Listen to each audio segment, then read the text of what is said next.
حضرت عثمان بن عفان رضی اللہ عنہ، ایک ایسا نام جو جب بھی طاقت اسلام میں لیا جائے حق، سخاوت، صداقت اور قربانی کی خوشبو لاتا ہے۔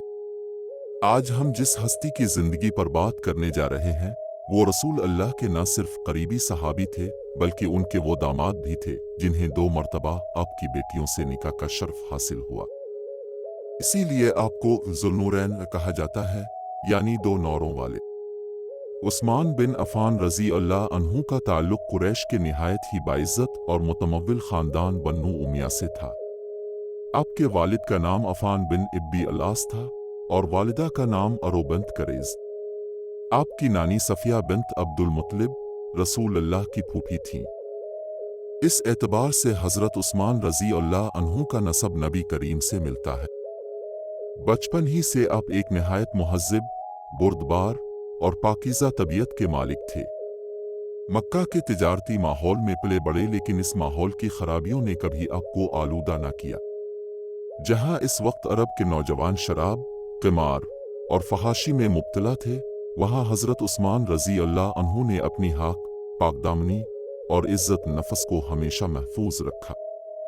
آپ نے کبھی شراب کو ہاتھ نہ لگایا، کبھی کسی باری مجلس میں نہ بیٹھے۔ گویا فطرت نے انہیں اسلام کے لیے پہلے ہی تیار کر رکھا تھا۔ آپ عرب کے مایہ ناز تاجروں میں سے تھے۔ دولت مند تھے مگر دولت کے غلام نہیں۔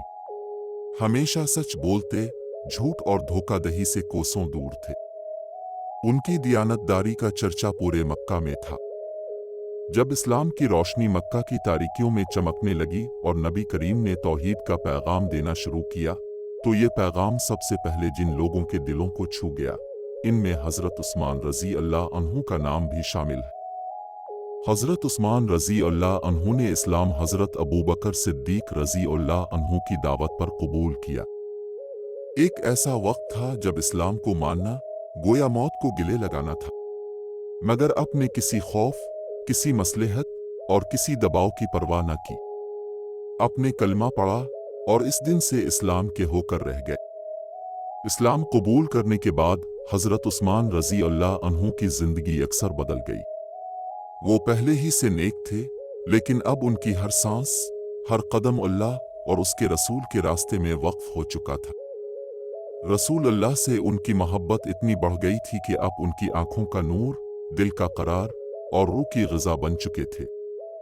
قبول اسلام کے بعد مکہ کے کفار نے حضرت عثمان کو بہت تکلیفیں دیں۔ بنو امیہ کے سرداروں نے ان پر بے حد دباؤ ڈالا کہ وہ اسلام کو چھوڑ دیں۔ ان کے چچا نے انہیں ایک رسو میں جکڑ کر قید کر دیا، مارا پیٹا، مگر حضرت عثمان رضی اللہ عنہ اپنے ایمان پر ثابت قدم رہے۔ وہ بار بار کہتے، میری جان جائے، مال جائے، مگر میرا ایمان نہ جائے۔ اسی دوران حضرت عثمان رضی اللہ عنہ نے نبی کریم کی بیٹی حضرت رقیہ رضی اللہ عنہا سے نکاح کیا۔ آپ نے ان کی حق اور اخلاص کو دیکھ کر یہ اعزاز دیا۔ یہ وہی حضرت رقیہ تھیں جو پہلے ابو لہب کے بیٹے کے نکاح میں تھیں، مگر جب رسول اللہ نے نبوت کا اعلان کیا تو ابو لہب کے بیٹے نے طلاق دے دی۔ اس کے بعد حضرت عثمان کو یہ شرف حاصل ہوا۔ آپ نے فرمایا، اگر میری اور بیٹیاں ہوتیں تو میں وہ بھی عثمان کے نکاح میں دے دیتا۔ جب کفار مکہ کے ظلم بڑھنے لگے تو مسلمانوں کو حبشہ کی طرف ہجرت کا حکم دیا گیا۔ حضرت عثمان اور حضرت رقیہ نے اللہ کے حکم پر سب کچھ چھوڑا اور حبشہ کی طرف ہجرت کر گئے۔ یہ اسلام کی تاریخ میں پہلی ہجرت تھی اور حضرت عثمان رضی اللہ عنہ پہلے مہاجر بننے والے صحابہ میں شامل ہوئے۔ حبشہ میں جب کچھ وقت گزرا تو مکہ کے حالات قدرے بہتر ہونے کی افواہ پھیلی۔ حضرت عثمان اور حضرت رقیہ واپس مکہ آئے، مگر حالات جوں کے توں بلکہ بدتر تھے۔ لیکن وہ واپس آئے تو بھی اپنے دین سے نہ ہٹے۔ اس کے بعد حضرت عثمان رضی اللہ عنہ نے مدینہ کی طرف ہجرت کی۔ مدینہ میں بھی اب کا انداز زندگی، سخاوت، تقوی اور حق سب کے لیے ایک مثال بن گیا۔ ایک وقت ایسا بھی آیا جب مدینہ میں پینے کا صاف پانی میسر نہ تھا۔ وہاں ایک کنواں تھا بروما جس کا مالک ایک یہودی تھا اور وہ مہنگے داموں پانی فروخت کرتا تھا۔ رسول اللہ نے اعلان کیا، کاش کوئی ایسا ہو جو یہ کنواں خرید کر مسلمانوں کے لیے وقف کر دے۔ حضرت عثمان فوراً آگے بڑھے اور اس کنویں کو مہنگی قیمت پر خرید کر وقف کر دیا۔ نبی نے فرمایا، عثمان، تم نے جنت خرید لی۔ ایسا کئی مواقع پر ہوا کہ جب اسلام کو مدد کی ضرورت پڑی تو حضرت عثمان نے سب سے پہلے بڑھ کر مدد کی۔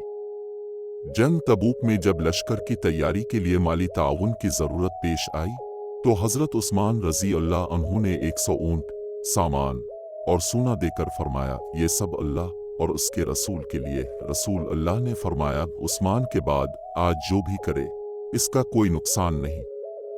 یہ تھی حضرت عثمان رضی اللہ عنہ کی خلافت سے پہلے کی زندگی۔ ایک ایسا انسان جو پاکیزہ فطرت کا مالک، بے مثال حق والا، سخاوت میں بے نظیر اور عشق رسول میں فنا تھا۔ ایسے لوگوں ہی کو اللہ خلافت جیسے عظیم منصب کے لیے چنتا ہے۔